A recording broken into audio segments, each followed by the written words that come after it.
नमस्कार दोस्तों, आपका स्वागत है आपके चैनल एग्जाम पनीसिया में। तो दोस्तों आज हमारी क्लास नंबर 10 है। इससे पहले हम 9 क्लासेस कर चुके हैं। और दोस्तों जूनियर असिस्टेंट 1262 वाला जो एग्जाम था उसमें जीएस बहुत ही हार्ड लेवल की पूछी गई थी। उसी को ध्यान में रखे हम जो नया एग्जाम है जूनियर असिस्टेंट 5512 उसके लिए जीएस की क्लासेस ला रहे हैं, जो काफ़ी हद तक आपके लिए बेनिफिशियल होंगे, क्योंकि हम इन क्लासों में जीएस को काफ़ी अच्छे लेवल से पढ़ते हैं, थोड़ा डीपली पढ़ते हैं, जिससे कि आपके क्वेश्चन वहाँ पे बन सकें। तो आइए शुरू करते हैं आज का लेक्चर। इल्तुतमिश भारत का प्रथम सुल्तान। तो भारत का प्रथम सुल्तान दोस्तों कौन है? इल्तुतमिश है। और इसको ये सुल्तान किसने बनाया था? तो बगदाद के खलीफाओं ने बनाया था। किसने बनाया था? बगदाद के खलीफाओं ने बनाया था। अंतिम सुल्तान दोस्तों कौन था? तो इब्राहिम लोदी था, जो पानीपत का प्रथम युद्ध लड़ता है, आपको पता है। दिल्ली सल्तनत का वास्तविक संस्थापन कौन है? तो यह भी कौन है? इल्तुतमिश है। आप यहाँ पे ध्यान रखेंगे, दिल्ली सल्तनत का अगर संस्थापक पूछे केवल तो कुतुबुद्दीन है, लेकिन वास्तविक संस्थापक पूछे तो इल्तुतमिश है दोस्तों। ये बात आप ध्यान रखेंगे। लाल वस्त्र पहनने की परंपरा दोस्तों बहुत ज़्यादा इंपॉर्टेंट है। न्याय मांगना, क्या? न्याय मांगना। मतलब अगर आपको इल्तुतमिश के राज्य में न्याय चाहिए था तो आप केवल लाल वस्त्र पहन के आ जाएं तो आप समझ जाएंगे, मतलब राजा, कि इनको न्याय चाहिए और आपको न्याय मिलेगा। और ये जो लाल वस्त्र किसने पहने थे पूछा जाता है, तो इनकी जो बेटी थी रजिया सुल्तान, मतलब उन्हें भी न्याय चाहिए था, तो उन्होंने भी ये लाल वस्त्र पहने थे। मृत्यु तो 1236 में मृत्यु होती है। अब यहाँ पे आपको समझना है 40 सरदार होते हैं, क्या? क्योंकि चालीसा होती है, उसमें 40 सरदार होते हैं, जिसको दल चालीसा भी कहते हैं। तो उसी में क्या होता है, रुकुद्दीन फिरोज शाह, एक क्या होता है, रुकुद्दीन फिरोज शाह होता है जो सुल्तान बनता है अगला। इसकी मृत्यु के बाद कौन सुल्तान बनता है अगला? ये बनता है सबसे छोटा पुत्र होता है किसका? इल्तुतमिश का। एक सबसे छोटा पुत्र कौन सा है? रुकुद्दीन फिरोज शाह। और इसी कारण रजिया सुल्तान क्या लाल वस्त्र पहनती कि मुझे सुल्तान बनाओ, मुझे न्याय दो। अब बात करते हैं 1215 में। तो तराइन का तृतीय युद्ध हुआ था यलदौज, जिसमें हारता है इल्तुतमिश, जीता है। ये पहले मैं पढ़ा चुका हूँ दोस्तों, तो आपको कनेक्ट करके चीज़ें याद रखनी है। बात करें सिक्के, इसके सिक्कों के बारे में कई बार क्वेश्चन पूछा जाता है, लोग गलत भी कर देते हैं। तो टंका चांदी का था और जीतल तांबे का था, ठीक है, ये बात आपको ध्यान रखनी है। तुर्क चहलमानी या चहलगानी 40 सरदार होते थे इसमें, दल 40 साहब इसको कहते थे।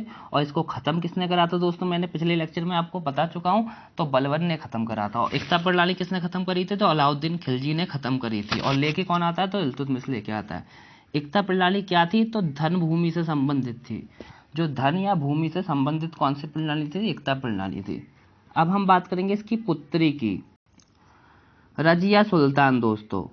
बात करें दिल्ली की प्रथम एवं अंतिम सुल्तान कौन थी? तो रजिया सुल्तान थी, महिला मतलब। 1236 से 1240 तक इसका शासनकाल रहता है। मृत्यु उसकी कहाँ होती है? कैथल के निकट होती है 1240 में।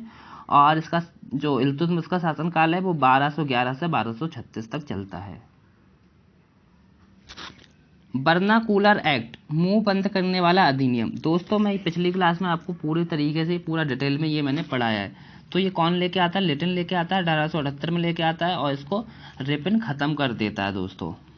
पब्लिक सेफ्टी बिल पास होने के विरोध में बटुस्कर दत्त व भगत सिंह द्वारा सेंट्रल लेजिस्लेटिव असेंबली में बम फेंका गया 8 अप्रैल 1929 को। दोस्तों ये डेट आपको याद रखनी है, इसी प्रकार के प्रश्न आपके एग्जाम में पूछे जाएंगे। खुदाई खिदमतगार या लाल कुर्ती आंदोलन किसने करा था? ये खान अब्दुल गफ्फार खां। किसने करा था? खान अब्दुल गफ्फार खां। जब हमारा देश आज़ाद हुआ था तो ये पाकिस्तान वाले हिस्से में चले गए थे। द्वितीय गोलमेज सम्मेलन में गांधी जी किस जहाज से इंग्लैंड गए थे दोस्तों? तो पूछा जाता है एसएस राजपूताना। किस जहाज से गए थे? और ये कब जाते हैं दोस्तों? तो 1931 में जाते हैं। पूना पैक्ट की अगर हम दोस्तों यहाँ पे बात करें तो पूरी डेट आपको याद रखनी है। पूना पैक्ट में आपको पूरी डेट याद रखनी है। 24 सितंबर 1932 को होता है। डॉक्टर भीमराव अंबेडकर और गांधी जी के बीच में होता है। भगत सिंह सुखदेव राजगुरु को फांसी होती है दोस्तों, कब होती है ये फांसी? तो 23 मार्च 1931 को होती है। शहीद दिवस इसी दिन बनाते हैं। ये दोस्तों फांसी कब होती है? इससे पहले 5 मार्च 1931 को गांधी इरविन समझौता होता है, क्योंकि इरविन कौन होता है? उस वक्त वायसराय होता है भारत का, तो गांधी और इरविन के बीच बातचीत होती है, समझौता होता है। उसी में ये बात मतलब यहाँ पे उन्होंने ऐसा कहा जाता है, गांधी जी जो यहाँ पे फांसी इनकी रुकवा सकते थे, लेकिन उन्होंने नहीं रुकवाई, ऐसा कहा जाता है 5 मार्च 1931 के इरविन गांधी जो समझौता था उसके बारे में। अब दोस्तों हम कुछ पुस्तक देखेंगे, जैसे कि रजनी पामदत्त। ये बहुत ही इंपॉर्टेंट नाम दोस्तों हो जाता है। इनकी जो किताब है इंडिया टुडे, ये कई बार एग्जाम में पूछी गई है। इंडिया टुडे किस नाम से पूछी जाती है? इंडिया टुडे रजनी पामदत्त की है। अबुल कलाम आज़ाद की दोस्तों कौन सी है? ये अब्दुल कलाम आज़ाद नहीं है, अबुल कलाम आज़ाद है। इनकी पुस्तक का नाम है इंडिया विंस फ्रीडम। कौन सी है? India wins freedom. और जो अब्दुल कलाम आज़ाद हैं वह उनकी पुस्तक दूसरी है। तो ये बात दोस्तों आपको ध्यान रखनी है। भगत सिंह की अगर हम बात करें तो मैं नास्तिक क्यों हूँ, ये इनकी पुस्तक का नाम है। ये बहुत ज़्यादा इम्पोर्टेंट दोस्तों पुस्तक हो जाती है, मैं नास्तिक क्यों हूँ, भगत सिंह की। स्वामी विवेकानंद की 3 पुस्तकें आपको हमेशा याद रखनी है। कौन कौन सी? कर्मयोग, राजयोग और एक दोस्तों और होती है, वह कौन सी होती है? भक्ति योग। तो इनकी जो ये 3 पुस्तकें हैं, कर्म योग, राजयोग और भक्ति योग, मतलब योग अगर पीछे लगाए तो किसकी पुस्तक है? वह स्वामी विवेकानंद जी की पुस्तक है। अब दोस्तों हम पढ़ेंगे महालवाड़ी व्यवस्था। उससे पहले हम रैयतवाड़ी व्यवस्था और स्थायी बंदोबस्त पढ़ चुके हैं। आज हम दोस्तों पढ़ेंगे महालवाड़ी व्यवस्था, क्योंकि ये तीसरे नंबर की व्यवस्था है। इससे पहले 2 व्यवस्था हम पढ़ चुके हैं दोस्तों। अब ये इम्पॉर्टेंट हो जाती है, क्योंकि दोस्तों ये बहुत ज़्यादा इम्पॉर्टेंट है और ये आपको ध्यान से पढ़नी भी है। बात करें ये कितने परसेंट पे थी, तो ये 30% पे थी। पूरे भारत के कितने परसेंटेज पे थी? ये 30% पे थी। इसके जो जन्मदाता कौन है? तो वो हॉल्ट मैकेंजी है। हॉल्ट मैकेंजी कब लेके आते हैं? तो 1819 में लेके आते हैं। तो ये बात भी आपको ध्यान रखनी है। इसका जो अन्य नाम दोस्तों पूछा जाता है कई बार एग्जाम में, सबको नहीं पता होता है, उसको कहते हैं मालगुजारी। क्या कहते हैं? मालगुजारी। और आपको एक बात ध्यान रख लेनी है इसके बारे में दोस्तों, ये किस क्षेत्र में, मतलब कौन से क्षेत्र में ये थी? तो जो हमारा उत्तर प्रदेश है, मतलब मध्य प्रांत वगैरह, जितना भी अपना अवध हो गया, अवध का क्षेत्र हो गया, तो इस क्षेत्र में कौन सी व्यवस्था थी? महलवाड़ी व्यवस्था थी। 30% पे दोस्तों थी। रैयतवाड़ी कितने पे थी? 19% पे थी। और रैयतवाड़ी थी 91% पे, और जो हमारी स्थायी बंदोबस्त व्यवस्था थी वह 19% पे थी।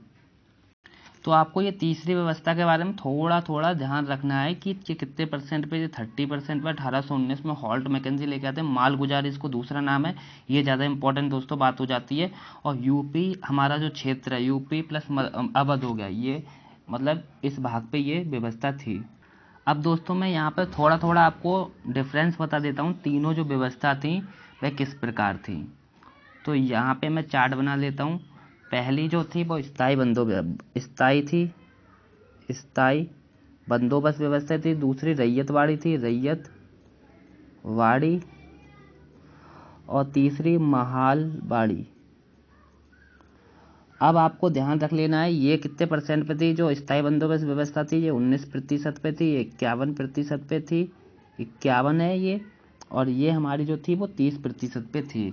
इसको क्या कहते थे? तो मालगुजारी कहते थे दोस्तों। उसका दूसरे नाम भी आपको यहाँ पे ध्यान रखने हैं, क्योंकि दूसरे नाम कई बार पूछे।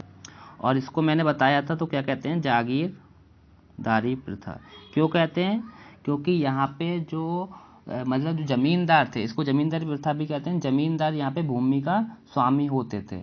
और रैयतवाड़ी में कौन? किसान होते थे, वे स्वयं इसके स्वामी होते थे। अब आपको ये दोनों बातें हो गई। और रैयतवाड़ी का दोस्तों, तो इसको केवल एक ही नाम से दोस्तों जानते थे, क्या किस नाम से? रैयतवाड़ी व्यवस्था से। अब आपको ध्यान रखना है कौन कौन से क्षेत्र में थी, मैं कई बार बता चुका हूँ। तो जो स्थायी बंदोबस्त जो व्यवस्था थी वह कौन से क्षेत्र में थी? बंगाल के क्षेत्र में थी। अब बड़ा बड़ा याद रख लो, बंगाल, बिहार, उड़ीसा, इस प्रकार से। और जो अभी अभी मैंने बताया यूपी प्लस अवध, मध्य प्रांत हो गया इसमें। और ये जो था ये कौन सा था? ये साउथ मान लो, साउथ। आप ऐसे मतलब एक कीवर्ड याद रखो, साउथ। साउथ में भी कहाँ से ये स्टार्ट हुई थी? तो 12 महल जगह थी तमिलनाडु में, वहाँ से। जैसे तमिलनाडु, मद्रास, यहाँ पे मद्रास कह सकते हो। तो ये जो डिफरेंस है तीनों में, ये बहुत ज़्यादा इम्पोर्टेंट है। दोस्तों अब बताओ आपको ये वीडियो कैसी लगी। अगर आप इसी प्रकार से और ज़्यादा लंबी ये वीडियो चाहते तो कमेंट बॉक्स में कमेंट करके बता सकते हो, और वीडियो को लाइक ज़रूर करा करें दोस्तों। आज की वीडियो देखने के लिए धन्यवाद।